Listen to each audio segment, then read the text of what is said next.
Hello there. Welcome to the Saroy channel, wherever you are in the world. How are you doing? I do hope you're doing remarkably well. I'm doing fabulously, thank you very much, and all the better for spending some quality time with you. I do hope you're remarkably well, and don't forget to get that perfect drink, because I've got a fabulous story for you tonight. But before we get started, if you haven't subscribed to the channel, please do so. Click the notification bell and the thumbs up, and let's get started with tonight's story. Dear Sarah, and all your lovely listeners, I stared at the silvery blue Cape Cod-style home in absolute horror. It wasn't what I'd actually expected in such a highly sought-after area in Washington state. It was almost like the once aesthetically pleasing house reflected a rather wilted, unloved, neglected and abandoned energy, almost as if someone that was taking care of her had injected the bare minimum into her maintenance with an abysmal don't-care attitude, rather like someone not bothering to water the pot plants and failing to allow them to thrive. It would be different if the owners were down on their luck and couldn't afford the general upkeep of their home, but this was not the case in this bizarre, incongruous situation. So what were their excuses, I wondered?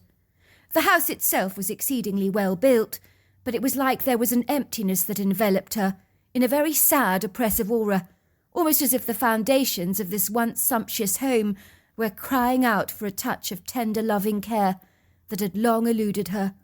Even the front yard was barren, without any attractive flower beds in sight.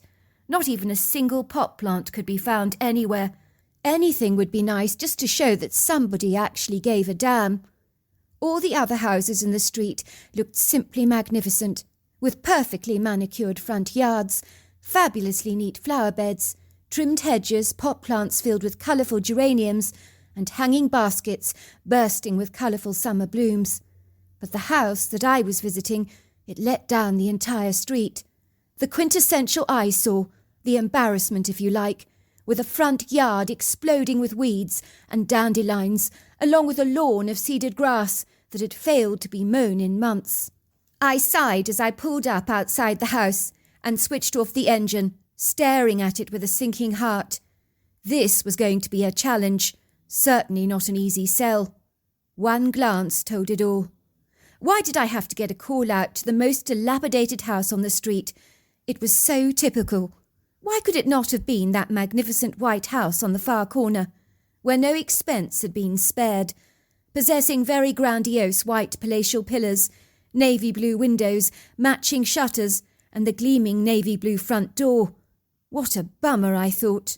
I knew in my gut that selling this house was going to be an arduous battle, as in my experience, an unkept property usually means cantankerous, belligerent people who refuse to admit that their house is in disarray. At treetop estate agents, we tended to call these people blind mice because they were always in complete denial, failing to see what was clear to be seen. As an illustrious, up-and-coming real estate agent, I certainly knew the significance of curb appeal, and how sometimes in the first few seconds you can literally make up your opinion about whether you want to buy a home or not. I discerned that I most certainly didn't want to enter the crumbling, battered front door of this abode. I was dreading what I would uncover or unearth in this particular home. I'd certainly seen things over many years in my profession that would turn the toughest stomach quite nauseous. If the front yard was anything to go by, then the rest of the house left a lot to be desired. It would seem my hunch or unprompted instincts were certainly dead on target. I climbed out of my BMW with a degree of reluctant trepidation, awkwardly straightening out my jacket and tie, and apprehensively knocking at the very badly scratched front door that certainly looked like it had been attacked or mauled by a grizzly bear. It was warped, cracked, and disintegrated in places, almost as if someone had tried to break it down. I made a mental note of this. That would certainly need replacing, I told myself surreptitiously, including some rather basic jobs, like mowing the front yard, along with weeding and pruning, while a few geraniums in a hanging basket certainly wouldn't hurt to add to the allure of the house and the curb appeal. I could hear footsteps scurrying to the front door, and a woman's voice saying, Damn, he's already here. A young woman in her early 30s reluctantly opened the door to me, escorting me inside with a look of resigned reluctance on her face. I perceived that the couple was clearly not that thrilled by my presence in their home, as their hangdog expressions revealed that I wasn't altogether entirely welcome. I noticed that they looked like they'd slept in their clothes overnight, as they appeared crumpled and dishevelled. They were both similarly dressed, wearing tattered jeans and sweatshirts, while their hair was tousled and ungroomed, their faces pale with dark circles under their eyes, betraying an obvious exhaustion, almost as if sleep had eluded them for many troubled nights. "Pleased to meet you," I said. "I'm Tyler Montenigo, from Treetop Real Estate Agents. How can I be of service to you both?" I said, smiling at the couple very warmly. "I'm Hamish.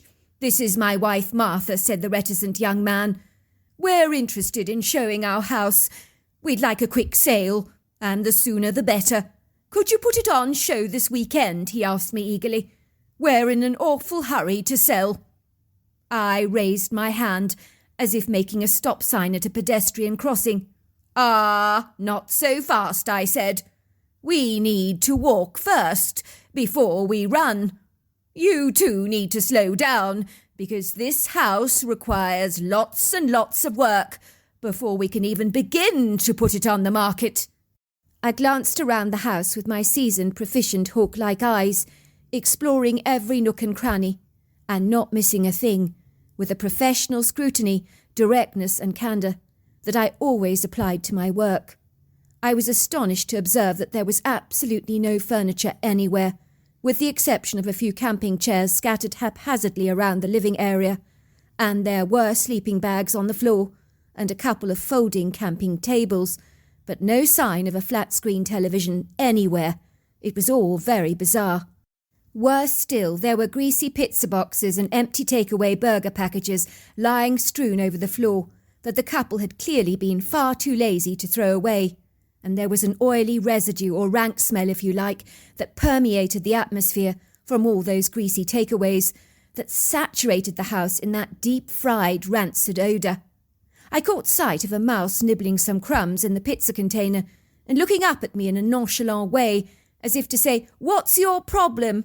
I'm eating. Get over it."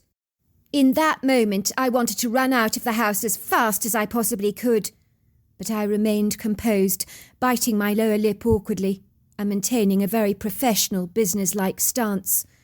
I will pretend I didn't see that, I thought. "Where is your furniture?" I asked, glancing around the living area in absolute astonishment. Was this some kind of a joke, I wondered? Surely no one lives like this. Martha was wearing a very disheartened expression on her face, and her thin mouth curled downwards into a scowl. "Do you know how expensive it is to buy furniture?" she snapped in annoyance. "It's such a complete waste of money. This is how Hamish and I choose to live. No one should judge us for our personal choices." I glanced briefly at Hamish, and his eyes hastily darted away from mine, resolutely avoiding my gaze, but his flushed face had grown crimson in colour. I sensed he was very embarrassed. I realised that he knew that this house was in a dreadful state, even if his wife was blindly oblivious to it. Maybe there was a glimmer of hope on the horizon, I thought. "I'm afraid, if you're going to be showing this house, ma'am," I said to Martha, "you are going to require furniture. You need to stage your house to make it attractive to potential buyers. If you have an open house that looks like this, you'll never sell it, but you will get a few sniggers from viewers and some nasty comments. You should see the houses on my listing. Some of them are quite stunning. I'm afraid your house will not get a look in, not to put too fine a point on it. I advise you to visit some of them, to observe how they are presented. You'll see what I'm talking about. The competition is stiff out there. It's a buyer's market." Martha, on seeing my wavering, very doubtful, ambivalent expression, became a little hot under the collar, heated, and her skin flushed with umbrage. "I'll have you know I'm a multi-millionaire," she snapped defensively. Yes, I admit, I'm very thrifty, but what's wrong with that? Yes, I can afford to buy exclusive furniture, but why would I ever want to do such a thing? It's an unnecessary expense. Why should I spend it just to indulge other people and appease them? Look at this house. It's magnificent. Are people that narrow-minded and shallow? They can't even see the potential of this property. If you want to put it like that, then yes, I said. As humans, we are attracted visually to things with our eyes. That's what draws us and beguiles us. Your empty, unfurnished house, as opposed to a furnished, meticulous home, doesn't stand a hope in hell of receiving an offer. If you go to the market, are you going to choose the smooth, sweet-smelling apple or the bruised one? That's how stinking and striking the contrast is between your house and others on the market. Your house is the bad apple. Nobody wants to buy a bad apple. It's as simple as that. Well, it's pretty plain sailing, isn't it? All we need to do is to acquire some furniture to stage this house of ours, to redeem our problem, said Martha. We don't have to buy a single thing, nor do we even have to dip into our pockets for a penny. It's called being savvy, and I have the solution. We could procure the next-door neighbour's stuff.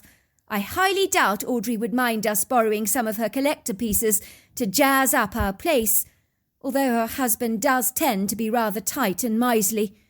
She'd never lend us her furniture, sighed Hamish.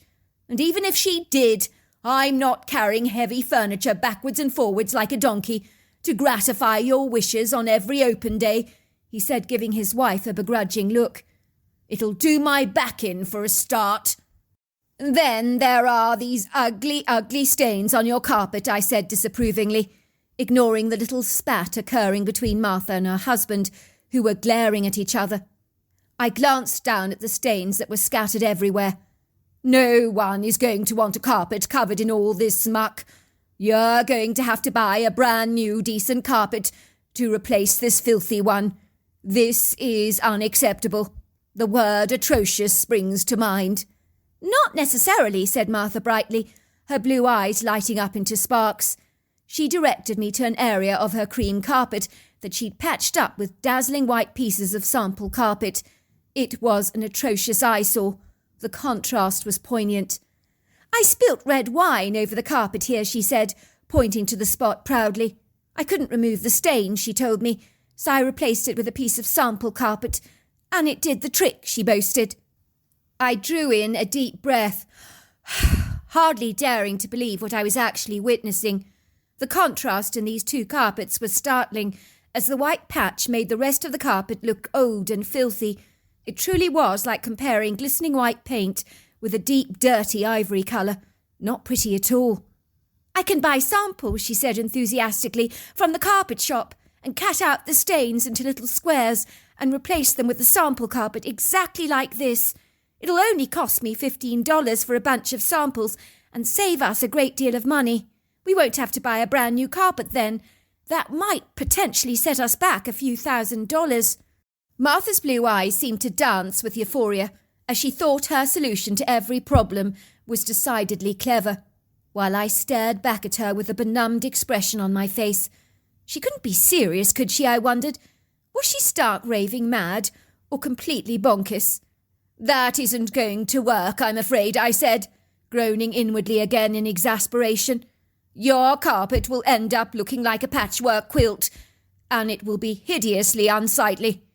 I'd never met such cheapskates in all my life, who slept in sleeping bags on their floor, didn't even own a bed, and lived like dossers in their own home, just to save money.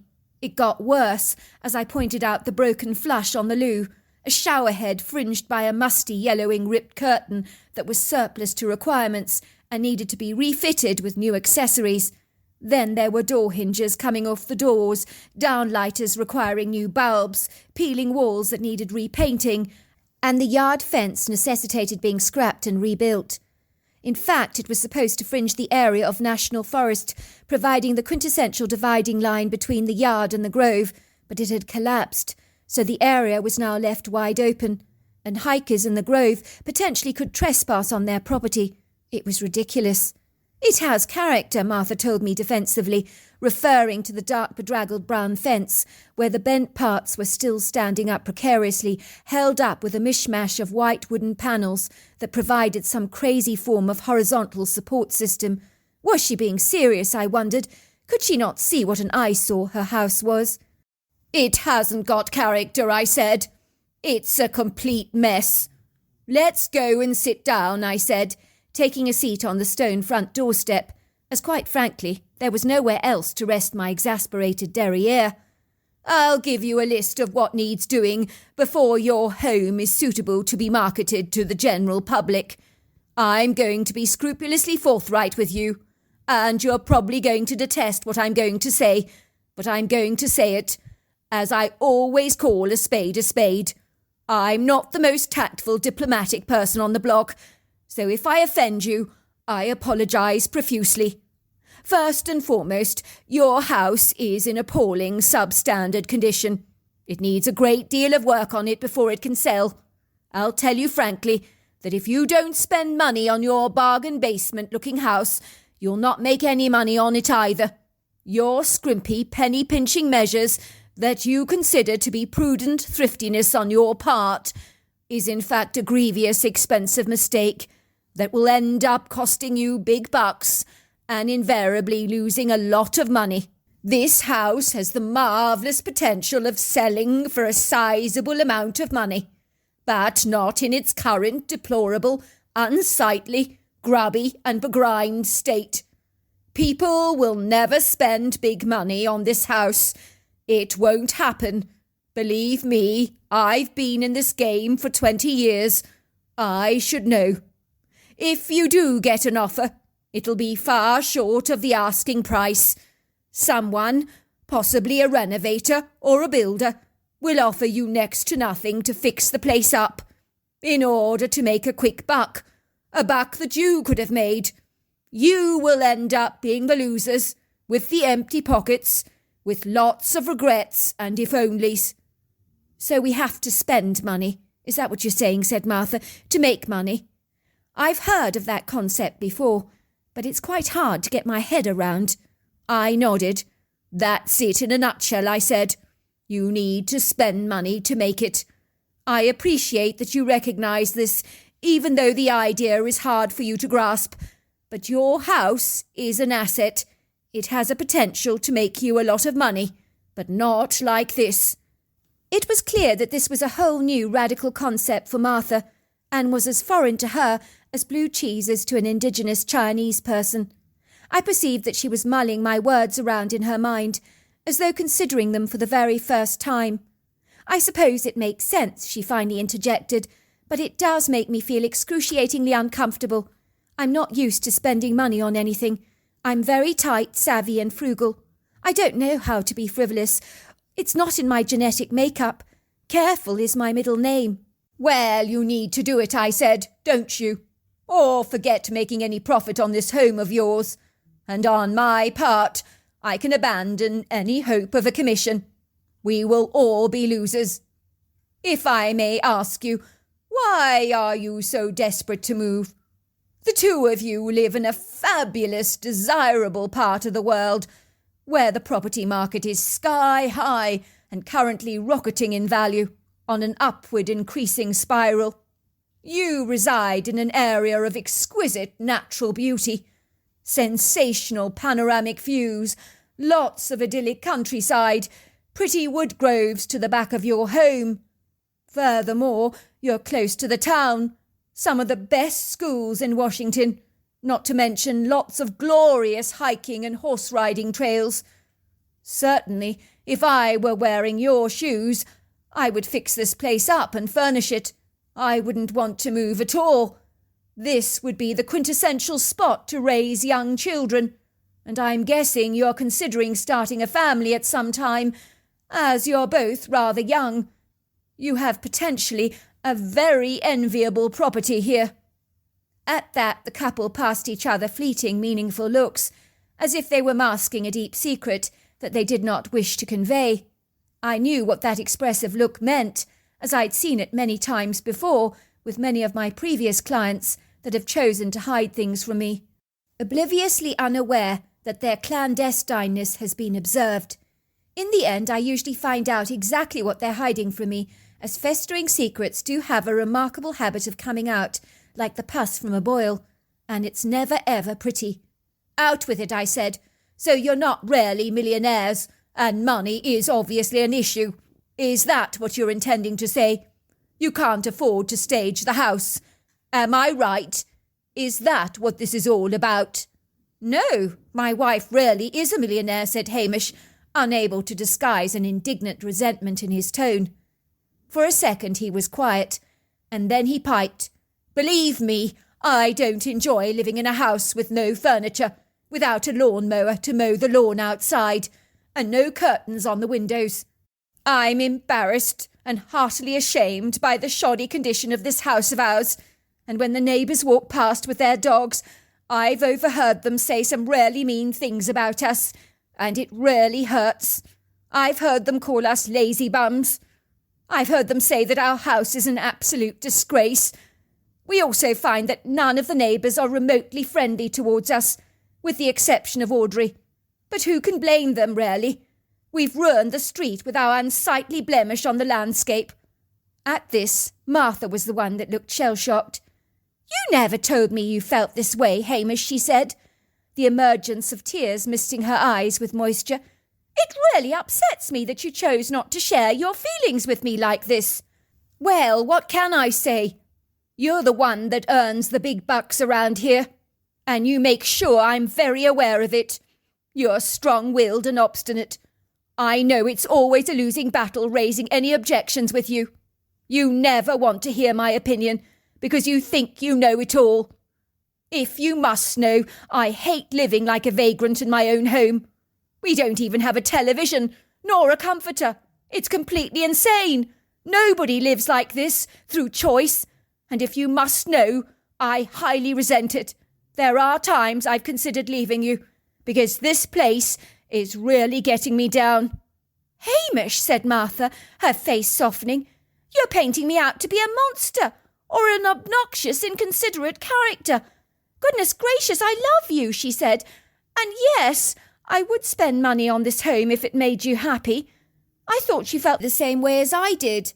I thought you enjoyed saving all this money.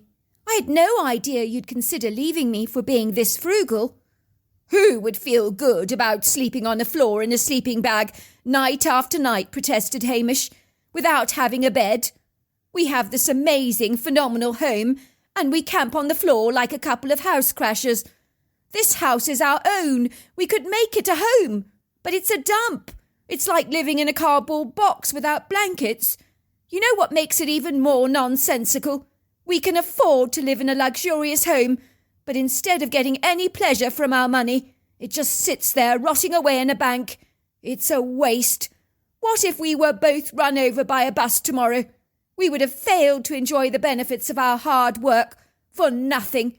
Someone else who inherited everything would prosper on our account. But we make interest on our savings, protested Martha. I was beginning to feel rather awkward, as I realised that Hamish had finally come out of his shell, rather like a reluctant tortoise that certainly didn't want to emerge. But in a moment of brazen courage, he had confronted his wife with how miserable he felt living without the benefits of modern comforts. I felt empathetic towards him, as I knew I would never put up with a wife like Martha myself. It sounds like the two of you have a lot to discuss, I said hurriedly. I think I will leave you to it. Tell him, Martha, said Hamish, because if you don't, I will. Maybe he can help us, or give us some wise counsel. I think we can trust him. Tell me what? I asked. Martha went quiet. Hamish wants me to tell you the real reason why we're selling this house, but I'm not sure that's a good idea. And besides, you're unlikely to believe our story. Why don't you make me decide that? I said. Well, in truth, we don't want to sell. We love living here, but we're scared. We're very scared. You're scared of what? I asked. Bigfoot, said Martha. We're scared of Bigfoot. I wasn't sure how to react to this startling revelation, as this was the last thing I was expecting to hear from this young couple. "What has Bigfoot done," I said, "to scare you?" "It's not what he's done," said Martha. "It's what he could potentially do." "Have you seen Bigfoot before?" she asked me, looking directly at me in my eyes. "Oh, I see. You don't even believe in the creature," she said. "That is it, isn't it? You're sceptical and dismissive, like the vast majority of people." "Oh, believe me, he's real," said Hamish, interceding. "Have you ever seen King Kong? The movie, I mean," he asked me. I nodded. "Well, imagine having a creature like that roaming around in your backyard." That's what it was like for us. Very intimidating. It began on a bitterly cold day. I was chopping firewood for our fireplace. The house was freezing. I sensed something was watching me. Oh, it was a creepy feeling. It sent chills down my spine. I stopped chopping wood for a moment, looking towards the Douglas fir trees that fringed the rear of our property. Oh, in that moment, I wished to high heaven that fence of ours was up. I knew anything could be out there. I'm not ashamed to admit it. All these scary ideas came flooding into my head. All kinds of scenarios, like a dangerous prisoner loitering around, or a mountain lion wandering around aimlessly. Anything could have been out there. I continued to chop wood, telling myself to stop being so ridiculous. But of course, there wasn't anything out there. It was just my imagination. All of a sudden, in my peripheral vision, I discerned something rocking backwards and forwards behind a tree. I looked up, and the movement stopped, but I kept my eyes peeled on that Douglas fir tree, and that was when a shadowy head began to peek out at me. I continued to stare at that Douglas fir tree. It's a technique of flushing something out, and it worked a charm because the creature realized that it had been seen.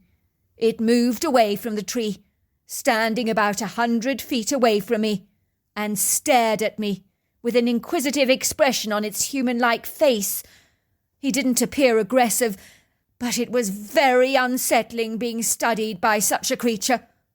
My heart started to pound in my chest violently, and I could feel this angst overwhelm me. I realized with horror that I was staring at a Bigfoot. I was completely dumbfounded, as never in my wildest dreams had I ever envisaged that such an anomalous creature could exist here in North America, let alone a residential area like Washington State. "How large was this Bigfoot?" I asked curiously. "I know you may think I'm exaggerating, but I believe this thing was possibly 9 foot tall, about 800 pounds, and 3 foot wide over the shoulder area. But it was so thickly, densely built, powerful, strong, and muscular. I think the thing that disturbed me the most was just how human this creature appeared to be. It possessed only very subtle ape-like qualities, like the pinpoint pyramid head and the overlong arms. But he was predominantly human, covered in long hair with a broad face, very high cheekbones, sloped forehead and deep-set eyes, and he looked emotionally intelligent and very sharp. "So you say he wasn't aggressive," I said. "Isn't that a good thing, then?" "No, he wasn't aggressive. He was inquisitive, maybe even friendly, but I was too terrified to care. I was out of there faster than greased lightning when eventually I did find my legs. We never had a fire that night. I was far too afraid to even leave the house, in case that funny thing was still out there." "It sounds to me as if you're dealing with an inquisitive Bigfoot," I said. "Has he been bothering you since then?" "No, but he has occasionally peeked at us through the window from time to time, and that has troubled me greatly. What could he do next? What if we had children of our own and he was hanging around? It would very much disturb me. Tell him what happened to you, Martha." "Well, I was washing dishes at the sink, and I looked up to see this big face staring at me in the window. He looked curious and interested, but it scared the hell out of me even so. He looked at me through these deep-set eyes. He seemed almost mischievous. He even indicated for me to go outside, and I was so scared, terrified that he would abduct me. I began to scream, but when Hamish ran out with his rifle, the creature appeared to have vanished. I'm sure he lives in the wood grove at the rear of our property. We found he'd left us a box of berries on the window ledge, which was terribly sweet of him, and he has left us berries and apples quite regularly over the last few weeks. And yes, it is nice and kind of him, I know, but I don't want to befriend this thing. It's like those people that keep tigers as pets. One day the tiger might turn on them and strike. You hear about it all the time. I see, I said. I don't know an awful lot about Bigfoot, I must say, but it does sound to me that you may have a juvenile Bigfoot on your land, although he is very tall for a juvenile. But it sounds like he's curious about human beings, and he's obviously friendly, which has to be good news. I don't think he means to hurt you at all. And as for kids, I have heard people believe their kids are safer in the vicinity of a Bigfoot, even more than the care of their own parents. Even so, there are of course exceptions to the rule, and I get you don't want to take any risks. Exactly, said Martha. You say the creature accesses your property through the wood grove, but if you have a high enough fence, then he might not even frequent your property at all. Without a fence, you've made it exceedingly easy for him to access your yard. It's almost like you've invited him over. Oh, my word, you're right, said Martha, looking excited. We could build a high wall to stop the creature from entering our property. That's a brilliant idea. You'd spend money on a wall, gasped Hamish, looking at his wife in astonishment. I'm going to do better than that, said Martha, smiling proudly. We're going to fix up our property. We're going to get curtains fitted. We're going to buy furniture. And tomorrow we're going to buy a very comfortable brand new bed. Really, said Hamish, who looked so delighted, like a small boy who'd been given his favourite toy train for Christmas. In the years that passed, I never heard from the lovely couple again. But when I drove past their house, it was the most beautiful property in the entire street, and it seemed that no expense had been spared, as expensive shutters had been fitted, a grand front door, a sizable wraparound porch, and there was a large brick wall at the rear of the property. But I wasn't sure whether they'd managed to keep out the inquisitive Bigfoot or not. One day when I was shopping at the local Walmart, a stranger approached me, wearing a trendy sweater and a very smart zooty pair of sneakers. I thought I recognised him, but I couldn't quite place him, as in my line of work, I get to see so many people, and remembering faces is never easy for me. Do you remember me? He said. It's Hamish. I'm the man that confided in you about our Bigfoot problem. Oh, yes, I said. I remember. Is the hairy man giving you problems, or has the wall sorted him out? Hamish grinned. We still see the Bigfoot from time to time, and he's kind of grown on us. He means us no harm, but we don't see him very often. Turns out he loves walking across the wall like a tightrope. It's kind of a game for him. He still leaves us berries on the doorstep, but he's never been a problem. We have 2 children now, 5 and 7, and I think he looks out for our children. I rarely do. My little son told me that when he fell off the tricycle, he began to cry, and a very nice bear picked him up and put him right back on his bicycle seat, and he stopped crying. He said the bear was very, very nice, and of course I know it was a Bigfoot. Wow, I said, that is incredible. It would seem that he's looking out for your children. I certainly get that impression. But on another subject, said Hamish, I just want to thank you. You saved my marriage. I was so close to ending it all with Martha, and I love the bones of her. But her stinginess, it was eating away at me like a frenzied cancer. After you left, our lives changed. Martha saw things completely differently. We have a luxuriously comfortable home, and life is so good these days, and it's thanks to you. And I still live with the woman I love. I just thank you for it. I walked away smiling. Who would have thought that a simple estate agent like myself would have a hand in saving a marriage and helping someone with their Bigfoot problem? But it seems like I did. So there you are. That's my story. Wow, what a fabulous story. If you enjoyed it, don't forget to subscribe to the channel. Until next time, goodbye and good night.